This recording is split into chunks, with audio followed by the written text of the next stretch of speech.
nothing but the dog in me. Why must I chase the cat?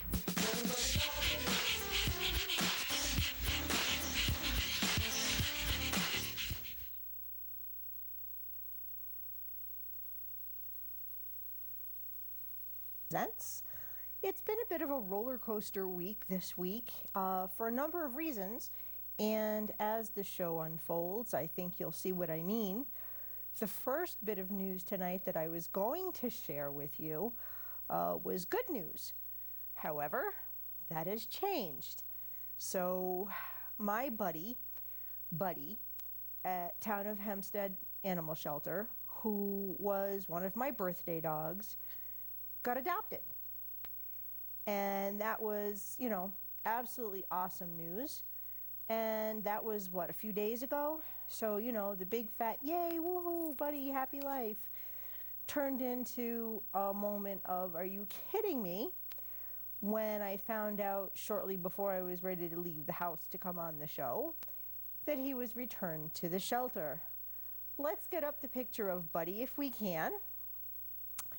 And Buddy is just such a handsome boy. I've been talking about him for months and months. He is a young dog. He's, you know, spent more than half of his life in the shelter, so he really doesn't know what it's like to be in a home. You know, if he knew anything in his first year, he's certainly forgotten it in his second year about being home and loved, and you know, it's just so sad. Now, he's a very strong dog. He's going to need someone with a firm hand to teach him some manners, you know, work with him how to walk on a leash, what to do and not do in the house. You know, he wasn't returned through any fault of his own. The poor baby barely got the chance to settle in and get used to being adopted. And unfortunately, you know, sometimes it's just not the right match, even though it looks good on paper. Anybody can look good on paper, I'm going to say that right now. It just didn't work. So he's back. And, you know, my personal plea, begging you all who can see this, hear this, watch this, please share him. Let's get him home. He's got to be devastated to be back at the shelter. Even though that's home, it's not home. And he really needs to find the right situation. He'd probably be best as an only, but you know, down the road he could probably be integrated with another dog once he gets the hang of home. So if anybody is interested in Buddy, by all means you can reach out to the Town of Hempstead Animal Shelter, 516-785-5220. And please, people, don't let distance get in the way of adopting an animal. You know, it's not the end of the world to drive to Long Island. It's not the end of the world to have a dog transported, as long as they're transported responsibly, and I'm not even going to get that started right now because that's very much a sore spot right now. And again, you'll see why. But anyway, you know, Buddy just needs to find the right place to be. And like I said, this was supposed to be his woohoo, Buddy went home moment. And unfortunately, he is, oh boy, back at the shelter. So anyway, once again, if everybody, I'm begging, please share him, go like his page. Buddy just wants to be by your side for life on Facebook. You know, let's get likes on that page. Let's get shares on that page. Let's get Buddy home. That's my begging you. You know, more than half his life in the shelter, and I have been actively plugging him as a birthday dog since June. That's a long time. Really scary to think that, you know, it could be for a whole year, and we can't have that. Buddy really needs to find a home, and I'm begging, absolutely begging. So Buddy is posted on the Pound Posse Presents Facebook page. You can go there if you want to be able to click through to his page, find out more about him, see some more pictures. He's such a handsome boy, and he's a good dog, and there's a lot of volunteers at the Town of Hempstead Animal Shelter who just adore him. He's a fabulous dog. He just needs the right place to be. Like I said, he's young, he's strong, he doesn't know about home, so he needs someone who is going to be lovingly patient and guide him and mold him into what I guarantee you will be a fantastic dog. I'll take the camera back. And you know, too often people don't give a dog enough time to settle in before they try to do too much. You know, with the dog, they expect too much. You know, any animal, any person needs to adjust to a change. You know, it's not just going to be like instant go from one thing to another without a little bit of adjustment. So with an animal, you really can't, you know, hey, you're home, it's great, you know, welcome home, it's, you know, happily ever after. The animal doesn't know that. The animal has to get used to the sights and the sounds and the smells and the feels. They have to learn, you know, oh, you're not allowed on this couch, but you know, you can go in this room and you can't go in that room, and this is dinner time and this is bedtime and here's where you sleep and this is how we do. You know all that. The animal has to learn, and it takes not hours, not days, but weeks, and sometimes even months for an animal to settle in to home. You know, you have to give it time. You have to work at the animal's pace. You can't force it. And sometimes, yeah, it can seem like a little bit more, you bit off a little bit more than you can chew. And until you've absolutely given it a chance, you really can't pull the trigger and just return a dog or bail on a dog or a cat even. You know, it takes time. They need to settle in. They need to decompress. And I guarantee you, the longer that an animal sits in a shelter, the longer that time is going to be for them to need to adjust. So if you do adopt, please be patient. You know, unless it's a serious situation, don't rush to return an animal. You know, yeah, you can tell if it's absolutely not the right thing, but in a lot of cases, it's not the ideal that people want when they take home an animal, and they don't know how to work with the animal to make it the ideal. Sometimes it cannot, if you give a dog or a cat a chance, they can surpass your ideal, and you're missing out, and you're just screwing up an animal's head by bouncing them around and sending them back to the shelter and, you know, what have you. So please, if you're going to adopt, be patient and see it through and give the animal a chance. Okay, rant over. And I am going to talk about a lost dog in Waterbury. And this is a really serious situation. Can we get that poster up? Nope, the other one. There we go. This guy is blind and deaf. He has been out since January 29th from the Wilson Street area of Waterbury. Now, ordinarily, any animal lost is at risk, but this is a blind and deaf animal. This is no joke. I can't imagine, first of all, having a lost pet, but to know that an animal is out there and so vulnerable, it would destroy me. It would, and the owner is devastated. I spoke on Facebook with somebody today, and we were, you know, kicking this around.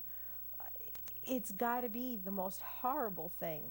And I don't know if there have been any sightings. I don't know what the circumstances are. I'm going to find out. I don't know what the circumstances are around this dog being lost.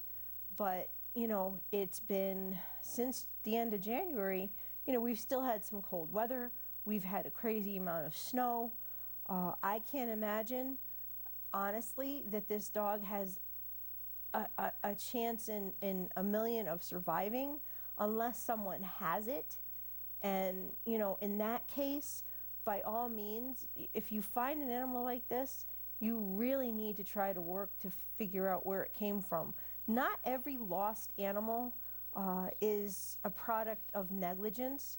Again, I don't know what the situation is, so I can't speak for it, but this is just a little 20-pound dog who is out there blind and deaf. I would consider it urgent.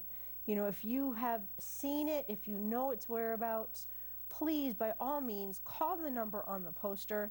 It's 203-768-5432.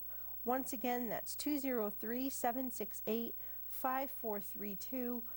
There is a reward. And you know something, if I found an animal, the only reward I would need is knowing that it was back where it belongs, as long as it was loved and being cared for. Like I said, we can't assume that every lost animal is a product of neglect, because I don't believe it is. I know that sometimes people can be careless, but I can't even begin to assume that's the situation here, because how can you be careless when you know that you have an animal that's so dependent on you? And again, the information that's come to me is that this owner is devastated. So please be on the lookout wherever Wilson Street is, and who knows where it could be by now. If someone picked him up, this dog could be anywhere. So if you know of somebody who suddenly has a dog like this, speak up. It belongs home. If you know that you have seen the dog deceased, then by all means, I would say reach out and give this person closure, because as devastating as that news is going to be, I would prefer to know the outcome, if it were me, than to wonder for the rest of my life. Okay, we're going to move on to the next dog. And yep, there we go, Rocco. Last week, just as I was getting ready to leave the house and excited to share with you all that Riley had been brought home, I got this information that Rocco was lost off a transport in Port Chester, New York. Now, Rocco was, unlike Riley, who was just beginning his journey, Rocco was at what was supposed to be the end of his journey on transport.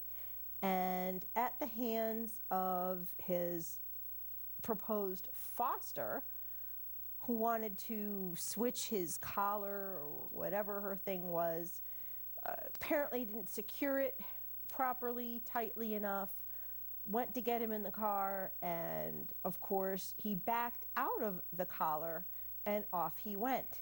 Now, I've got a lot going on in my head over this, because you know, there's a lot of finger pointing between the transport person and the foster, and et cetera and so on. That's really, I'm not even sure whose neck I would want to wring more if I were the person in that was rescuing Rocco. But you know, they tried to chase him, they almost got him, et cetera and so on.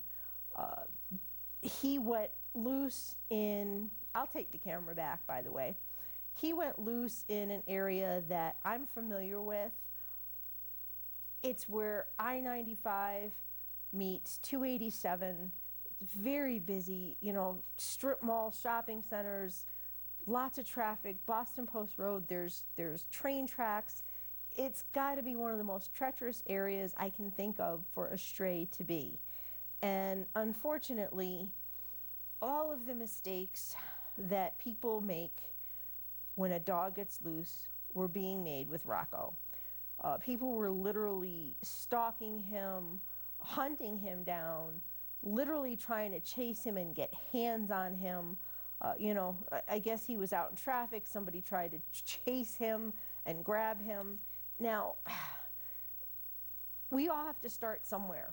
And unfortunately, the animals are the ones that pay for our inexperience. Those are all the things you never do.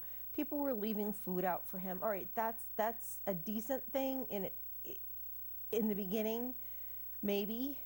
But let me just say that trying to physically chase and grab a dog, especially if he doesn't have a collar or he doesn't have dragging a leash, you put hands on a dog and grab him, you know what you're going to get yourself? Bit. I know, because I've had it happen. A dog is going to snap at you, especially a dog who is scared and thinks they're on the run. So you now are going to put a bite history on a dog when it's all your fault for trying to grab him. I mean, you know, everybody wants to be a hero, but nobody wants to pay that price. Unfortunately, the animals are the ones that are going to pay the price. Anyway, the week has been a crazy one in the Rocco camp because people who were trying to help, and I understand, you know, you're trying to help when you're doing all these things, but you're only going to drive him further and further away.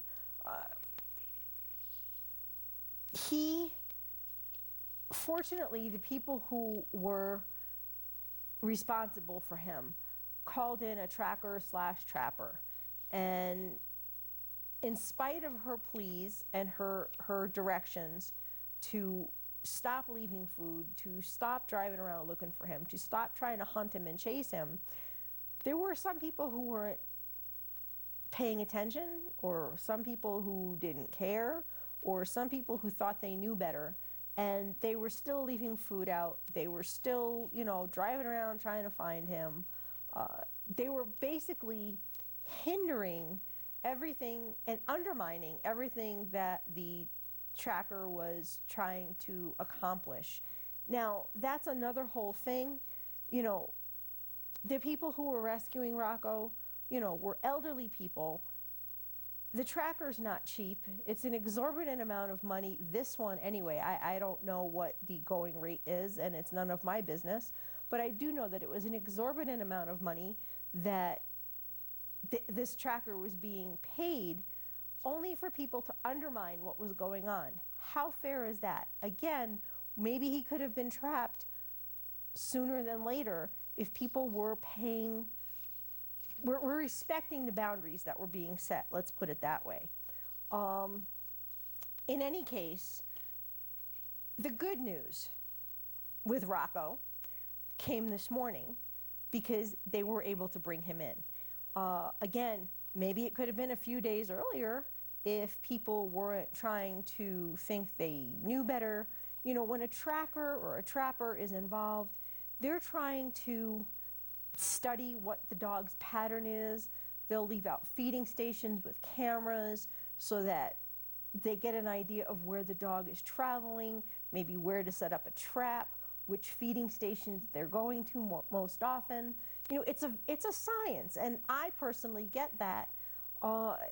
Even though it may seem like they're not doing anything, you know, Rocco was in a 3-mile circle, and there were 3 feeding stations within those 3 miles, and there was one night he was at all 3 of them. So he was really on the move. You have to, if you're gonna catch a dog like that, it's a science. You have to kind of get in the dog's head, figure out what his habits are. You got to leave it to the professionals is what I'm trying to say, because otherwise you really are undermining a very expensive process. And, you know, it's fortunate that it was only a week. It could have turned out a lot worse for him. I am grateful to God Almighty they brought him in, because, you know, some of these cases you get really sucked into. And I think it's the ones where I know the territory that make it the hardest on me, especially when I know that the area is so crazy and so busy. It's just a beautiful thing to know that he's in good hands now. And the original person who was taking responsibility for him has allowed him to go to another group who can work with him, they have the capacity to work with Rocco's status as a stray / flight risk. I think it's Second Chance Rescue League or something to that effect. Forgive me for not having the exact name. I didn't write it down. But if you look at the Pound Posse Presents Facebook page, I did share the post and the information is there. Poor little guy. I'm so happy he's home because, like I said, he just captured my heart. And, you know, all of these dogs who get lost just deserve so much better. And again, you know, the transporting responsibly and not doing, you know, heroic things, and it's just a very sore subject for me right now. And I'm going to transition from that to some adoptables. And I'm just going to add one more thing. You know, when there's a dog lost in your area or in an area that you can get to, and you can help hang posters and, do the things that are going to give him exposure, please do. It doesn't take a lot to spend a couple hours with a buddy hanging posters. It's going to help that dog get home. And fortunately, I guess there were people out there and putting those signs up, and, it helped get the word out, and it does with every dog who's lost. Exposure is key. Anyway, on to the adoptables. We have the first little dog. I can't even stand how beautiful she is. I think I took like 3 pictures of her. Roxanne, can we get her up? Look at this face. I can't even stand how beautiful this dog is. She has got the most puppy dog eyes I have ever seen in my life.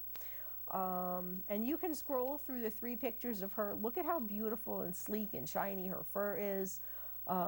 She's just a beautiful dog. And, I said last week how black dogs go unnoticed in a shelter and are the least adoptable and least adopted. How could anybody refuse this dog? How could anybody refuse this beautiful little face? Roxanne is with the Sadie Mae Foundation. She's about 1.5 years old. They're saying she's a spaniel mix, and I say she's absolutely stunning. She is shy at first, and then she is a little love. She just wants to be by your side. She clearly loves belly rubs.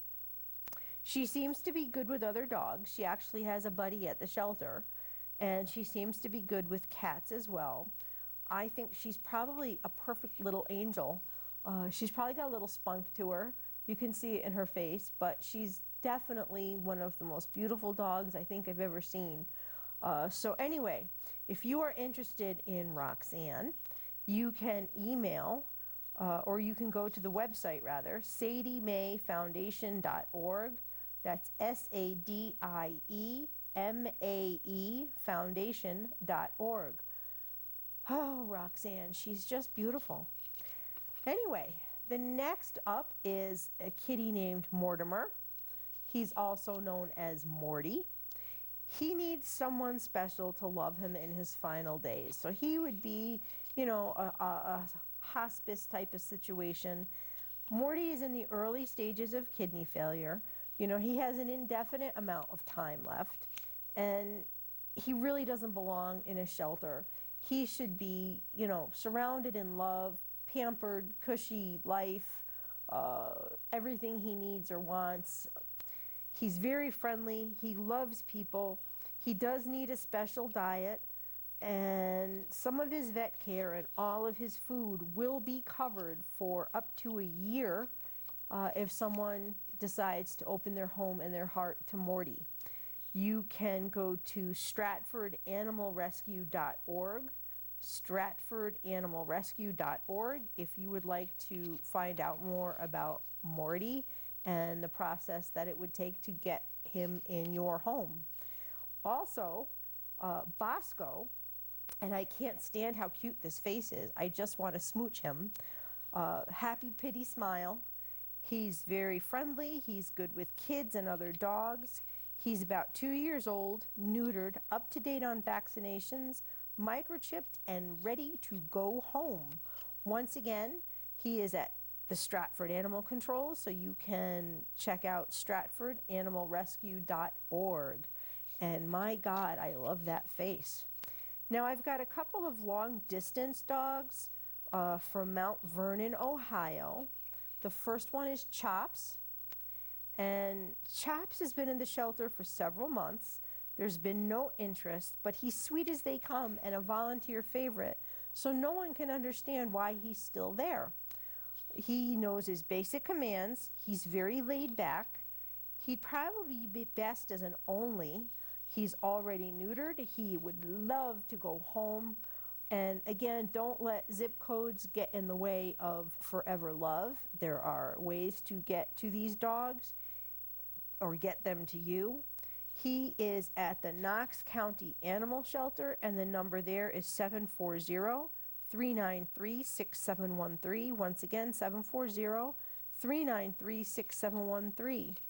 Also, Buddy from the Knox Animal Shelter He's been there for 7 months. He's smart. He takes treats gently. He's playful. He's good with slightly older kids. And he's a little bit dog selective. But he is also neutered and ready to go. And if you are interested, 740-393-6713. One more from East Haven Animal Shelter is Boomer. Boomer is about 2 years old. He's smart. He's playful. He'd probably be best with older children due to his energy level. He needs to be an only dog. And if you are interested, you can call 203-468-3249. Now, one last kitty, and I can't even stand the cuteness. I thought I was done until I saw his face. He is a stunning baby boy, under a year old, playful, sweet, basically irresistible. And he is Philippe, and he is at the East Haven Animal Shelter as well. 203-468-3249. I will take the camera back, and I just want to run by you. If you're paying attention to Juno's Place, she recently did a video, an anti-bullying video, and she asked for everyone to post their pictures with an anti-bullying message, whether it be an animal in the picture, or you with your animal, or your children, or just yourself with a hand-printed sign, or, you know, sometimes some people write on their hands. One way or another, just not something that you've seen on the internet. Juno is now doing a second video on the heels of the success of the first one. So if you missed out the first time, or this is the first you're hearing of it, and you would like to get in on the second video, just post your pictures on Juno's Place Facebook page, and they will take care of the rest. Anyway, I think it's about that time, and I'm going to say peace, love, and dogs. Until next time, thank you very much. Have a good night. One out of